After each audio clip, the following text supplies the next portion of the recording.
Hey everyone, welcome to a new OpenRCT2 update video.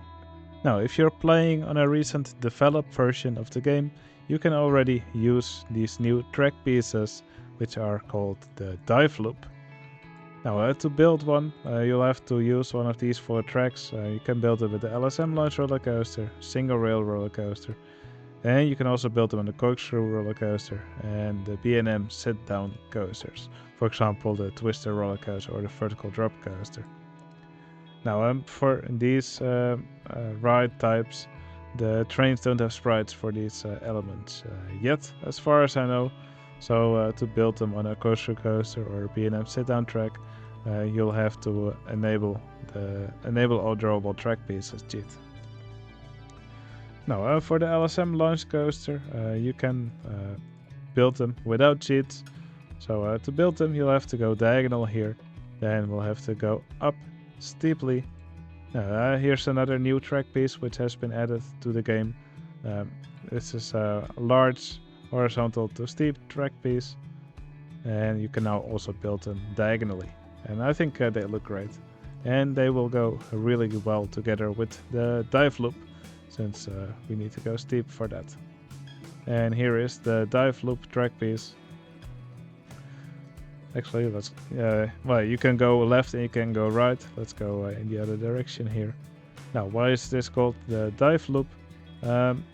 Basically, using this, you can make a really nice dive loop if you combine it, for example, with a medium half loop, like so.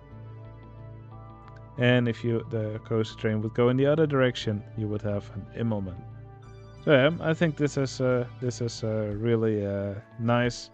Previously, if you want to make a dive loop, you could only enter it and exit it in the same direction, and now there's a bit of diagonal in it, which I think will come in really great for many coaster layouts.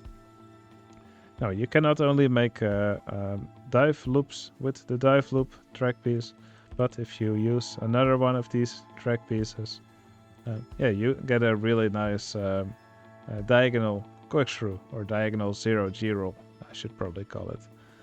But yeah, I already know a few layouts which are gonna look great using this element, and it will definitely make making some layouts. It will definitely make it a lot easier. Later on in this video, I will just make a quick layout just to demonstrate how useful this piece can be. Now, we also have this track piece on a single rail coaster. So here we can go diagonal. Now, here we go steep. And then here we build the track piece. Now I'm just gonna go up a little bit higher so we have the space here. There we go.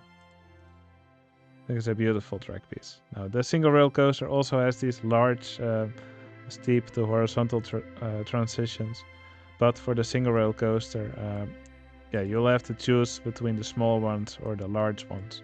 And we do that by enabling this cheat. Enable all drawable track pieces. If you then go horizontal, it uses the large piece. There are plans to extend the user interface so you can choose between the large or the small ones, but that is not done yet. Still some decisions to be made on that, and only when that's done, then we will be able to choose between the smaller ones and the larger ones. But for now, just use this cheat if you want to switch between them. Alright, for building these on the Corkscrew Coaster, I already said it. We only have to enable this cheat, enable all drawable track pieces, and then we can also build them on the B&M coaster track.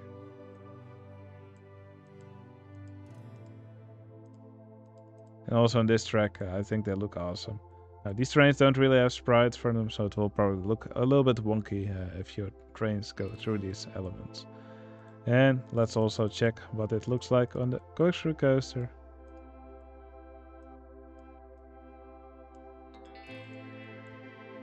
I think that also looks amazing.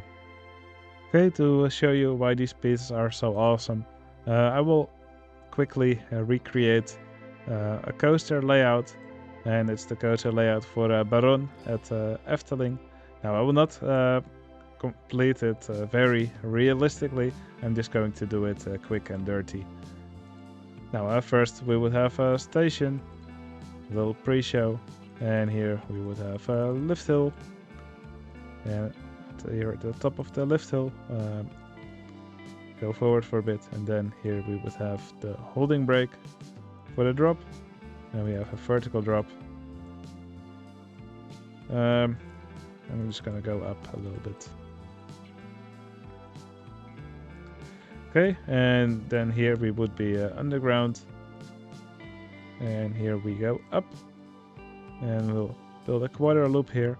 Now normally what people would do is they would either build a barrel roll, then go diagonal, and then here there would be a drop down, and you already cover a lot of distance this way, which isn't really nice. Alternatively, people could use a 0G roll, then do something like this. This is already a bit better, but now we can actually use these dive loop track pieces, and this is a really nice and compact way to accomplish this. Okay, and then here we would have a corkscrew. Well, this would also be pretty awkward to do. Last time I saw someone do it, it would just look something like this. So here there would be a large 0G roll. So first one of these transitions from diagonal to horizontal to straight track, and then here a large 0G roll. But yeah, we can do it in a much nicer way now, once again, with these dive loop track pieces. Here we go to the right, and then we'll follow it up with a large 0G roll piece. And this way it just looks so much smoother. I really enjoyed these track pieces already. So yeah, I think it's a really nice track piece, a really nice addition to the game. Alright, that was a quick overview of the new dive loop track pieces. Let me know in the comments if you think these track pieces are nice and what you're gonna use them for. Alright, if you enjoyed this video, please give it a like, it would really help out my channel.